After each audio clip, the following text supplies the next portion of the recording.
Hi, എല്ലാവർക്കും സുഖമല്ലേ? ഇച്ചിരി തക്കാളിയും കിഴങ്ങും കൊണ്ടിട്ട് ഒരു തീയിൽ വെക്കാവേ. തക്കാളിയും കിഴങ്ങും പച്ചമുളകും സവോളയും കൂടെ എടുത്തിട്ടുണ്ട്. നമുക്ക് അരിഞ്ഞെടുക്കാം. അരിഞ്ഞിട്ട് കുക്കറിലിട്ട് ഇച്ചിരി ഉപ്പും കൂടി ഇട്ട് നമുക്ക് വേവിക്കാം. ഇച്ചിരി വെള്ളം ഒഴിച്ചാണ് വേവിക്കുന്നത്. ചിലവർ വറയ്ക്കകത്തിട്ട് വേവിക്കുന്നവരുണ്ട് കേട്ടോ. നമ്മളിച്ചിരി നീട്ടിയെടുക്കുന്ന തീയല കേട്ടോ, കുറുക്കിയെടുക്കുന്നതല്ല. അപ്പോൾ ഞാൻ അതിൻ്റെ സമം വെള്ളം ഒഴിച്ച് വേവിക്കാൻ വെച്ച്. നമുക്കിച്ചിരി തേങ്ങയും ഇഞ്ചി കൂടുതലെടുത്തിട്ടുണ്ട്.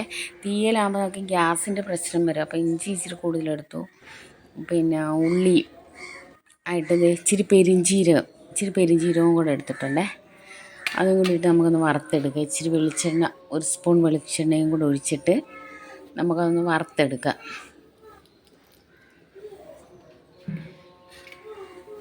എല്ലാവരും ചാനലും ഈ വീഡിയോ മുഴുവൻ കണ്ട് ചാനലൊന്ന് സബ്സ്ക്രൈബ് ചെയ്യണേ, ലൈക്ക് ചെയ്യണം.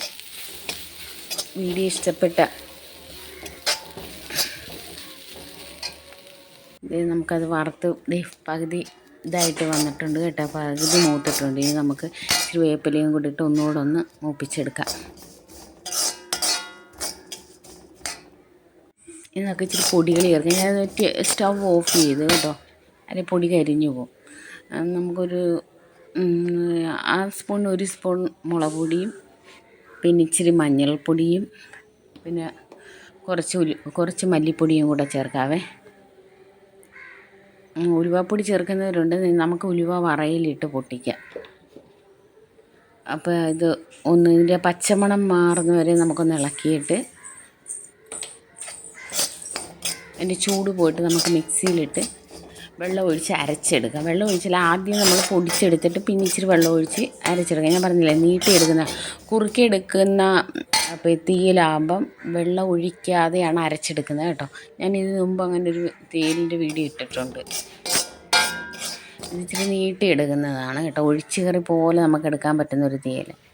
ഇത് ഇച്ചിരി പൊടിഞ്ഞ് വന്നിട്ടുണ്ട്. ഞാൻ മിക്സിയിലിട്ട് അരച്ച് പൊടിഞ്ഞിട്ടുണ്ട്.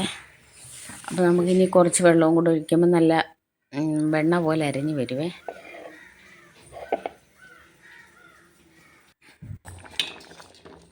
അരച്ച് വെച്ചിട്ടുണ്ട്. ഞാനിത് കുക്കറിൽ നിന്ന് ഒരു കൊച്ചുരുളിയിലോട്ട് മാറ്റിയേ. അപ്പോൾ അത് അരപ്പും കൂടി ഇട്ട് ഒന്ന് മിക്സ് ചെയ്യട്ടെ.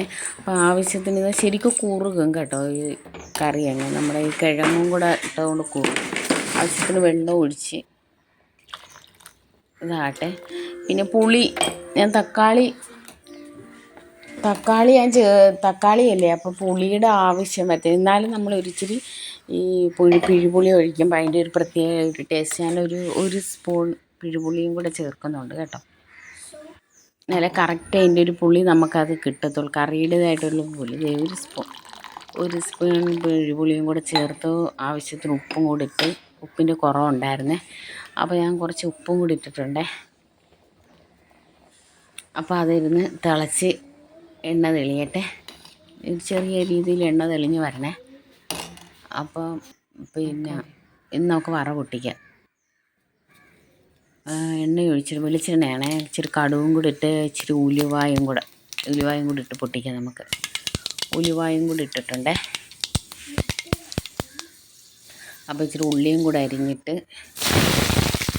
പിന്നെ കറിവേപ്പില, ഉണക്കമുളക് എൻ്റെ കയ്യിലില്ല കേട്ടോ, അത് അല്ലെങ്കിൽ അതും കൂടെ നമുക്ക് ഇടാം. ഇച്ചിരി കറിവേപ്പിലയും കൂടെ, ഉള്ളി മൂക്കുമ്പോൾ നമുക്ക് ഇച്ചിരി കറിവേപ്പിലയും കൂടെ ഇട്ട് അതിനകത്തോട്ട് എളുപ്പം ഈസി ആയിട്ട് ഉണ്ടാക്കാൻ പറ്റുന്നതാണ്.